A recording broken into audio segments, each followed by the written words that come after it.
Welcome to TNT, a day after what has to be the saddest day in Thailand.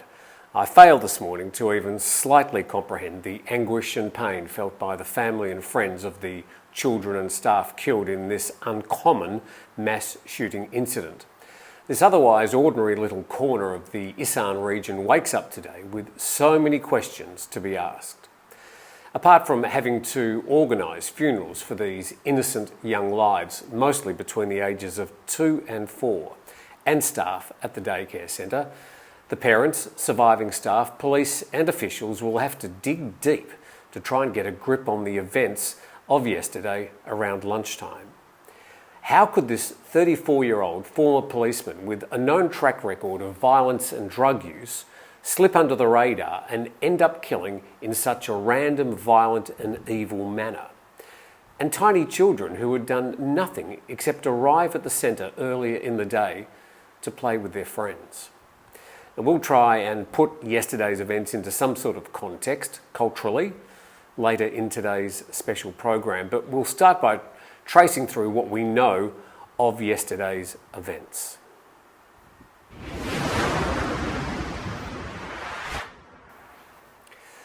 A former policeman in the northeast of Thailand province of Nong Bua Lampu yesterday killed at least 36 people in a childcare centre along with his wife and child.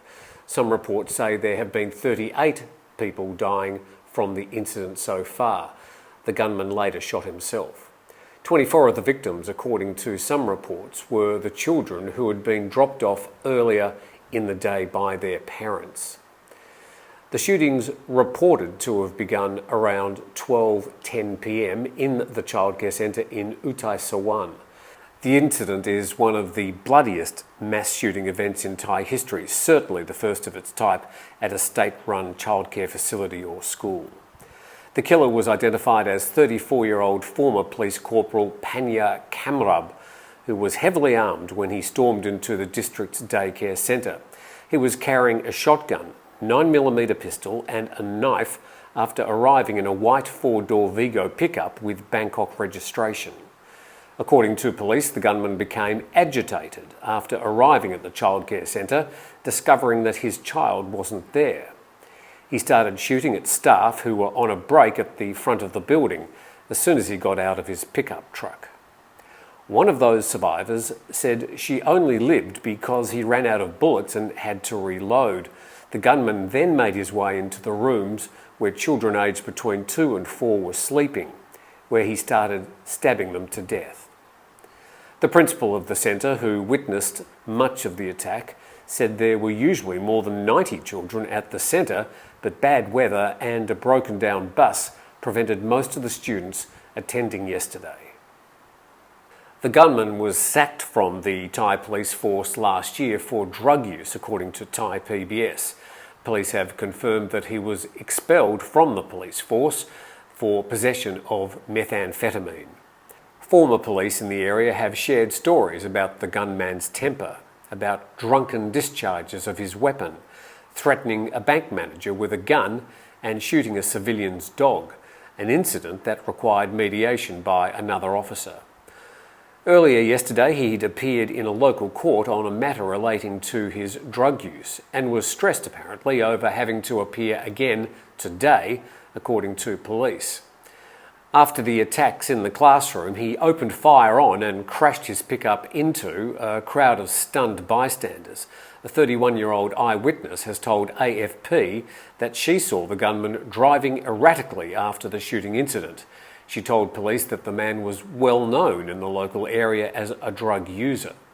The attacker rammed a motorbike and 2 people were injured, she said. I sped off to get away from him, according to the AFP report.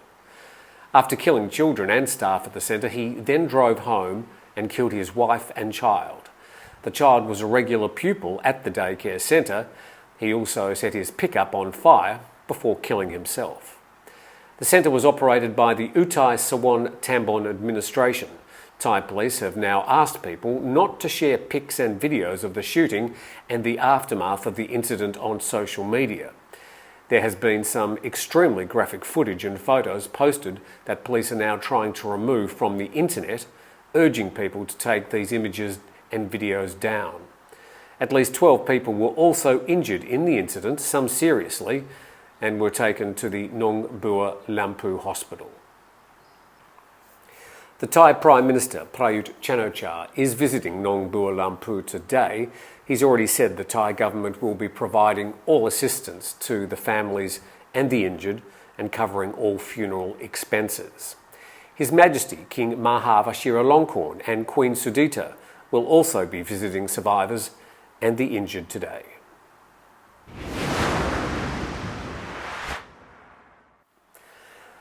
As we mentioned, the Thai Prime Minister is in Nong Bua Lampu today to meet with survivors and no doubt get a detailed briefing from police and officials about the incident.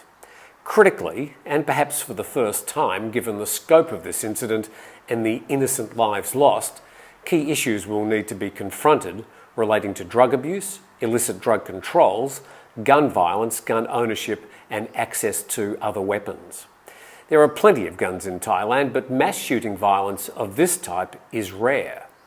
Whilst none of us know what was going through the mind of this man in the lead up to yesterday's events, police have acknowledged, from what they know, that he was high on yaba, that's methamphetamine pills, that are easy to access and cheap. There's no doubt that yesterday's massacre will be a catalyst for some deep thinking on all those issues and some sort of measures, I've got no idea what, put in place to try and prevent anything like this happening again. Different countries around the world have tackled similar incidents in quite different ways. I recall in my own country the Port Arthur massacre, where some 35 people were mowed down and another 23 injured back in 1996. The then Conservative Prime Minister John Howard announced the following days a gun buyback scheme and strict new gun ownership laws and licensing. Mass shootings of anywhere near the extent of the Port Arthur massacre have not occurred since in Australia.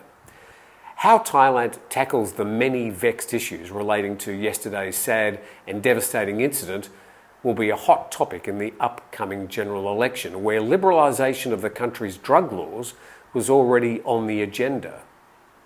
Yesterday's massacre, occurring on the same day as the Thammasat University massacre in Bangkok 46 years ago, will spread a long and dark shadow across this sleepy little part of the beautiful Isan region of northeast Thailand.